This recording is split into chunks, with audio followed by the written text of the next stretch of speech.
Hey everybody, welcome back to Big Balls Fantasy Football. It's Greg the Beast with your 4 beasting out picks this week. I give you 2 go hards and 2 go softs, 2 picks that are going to help you out, getting you into the playoffs this week. It's week 13. You need to win this game. I am sitting in 4th place. I need to win this game. In 2 of my leagues, I'm sitting in 4th, and I need to maintain my position to get in. I don't think I'm going to go any higher, but I need to win a game. I am basing half of these picks on my own leagues, people that I have picked up off the waiver wire mostly to get me solidified into that spot to make sure I make it into the next round and then hopefully get my championship. It'd be really nice to get in 2 out of my 3 leagues this year. So let me get to my first go hard pick this week. It's Doug Baldwin over there on the Seahawks.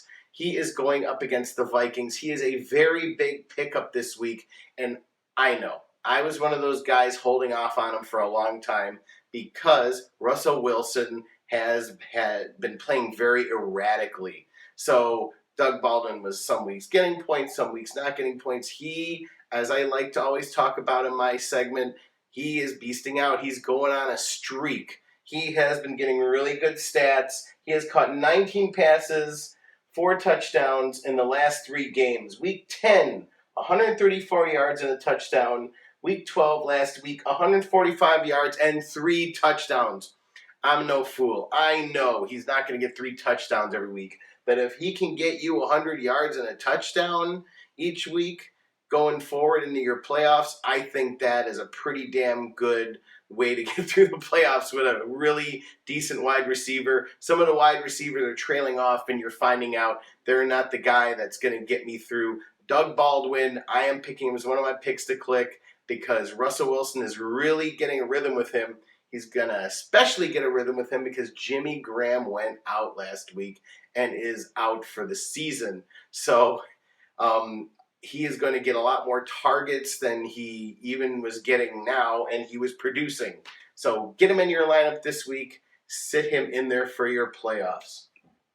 My second go hard this week is good old Brock Osweiler. All the people over at the Broncos bar were screaming, Ozzy, Ozzy, Ozzy, oi, oi, oi, for good reason. He beat the Patriots and ended their winning streak on Sunday Night Football. Unbelievable game, really fun to watch. Brock did not get spectacular fantasy numbers, but he held you solid. You know, he did, get a pick in there and kind of threw things off there. But I think he's going to keep playing stronger and stronger. This week he has a phenomenal matchup against the Chargers D that have given up 4 300-yard games and 18 touchdowns. Really crappy. The Chargers have finally put a few games together, but otherwise they have just been letting quarterbacks go crazy. So, I mean, you really need to get Brock in there. He is going to – I don't think Manning is coming back this season. He was sitting on the sideline with the cast around his foot, with his foot problem, whatever they're calling it. I think they're kind of trying to save face with him and just let him go out gracefully with an injury. That's my personal theory.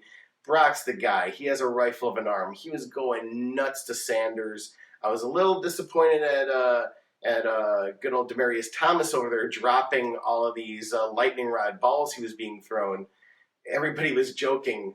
Demaryius Thomas isn't used to getting these rifles being thrown into his chest. So he was dropping a lot of them. Hopefully this week Demaryius Thomas catches more of his balls. Get Brock into your lineup up against the Chargers. My first go soft for you this week is Darren McFadden, running back on the Cowboys. And a lot of people picked him up because DeMarco Murray left. And it really kind of irks me because Jerry Jones has been treating him like he's DeMarco Murray. And Darren McFadden, old man Darren McFadden, is not DeMarco Murray. He is old. Prost has mentioned this a few times in his column.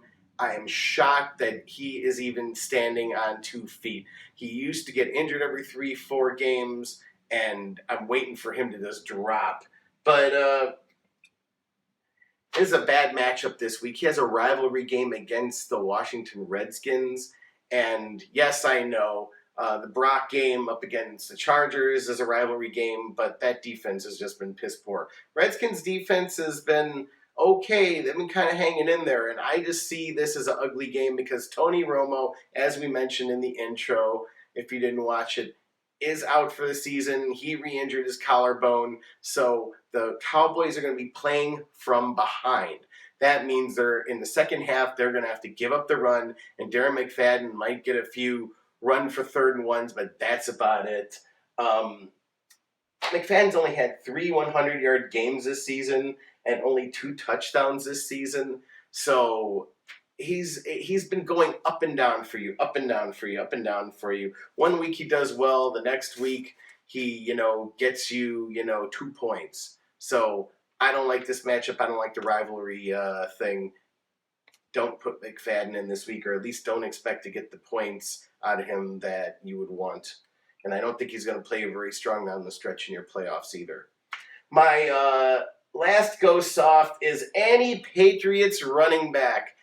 All of you poor people that decided you were going to draft a Patriots running back in your fantasy draft this year, why do you do it to yourself every season? We had somebody in my work league, I'm not going to name names to embarrass him, but he even took Jonas Gray because he was the guy on the radar that week at the beginning of the season. Every single week, a different running back goes in for Belichick, as I like to call him, Darth Vader.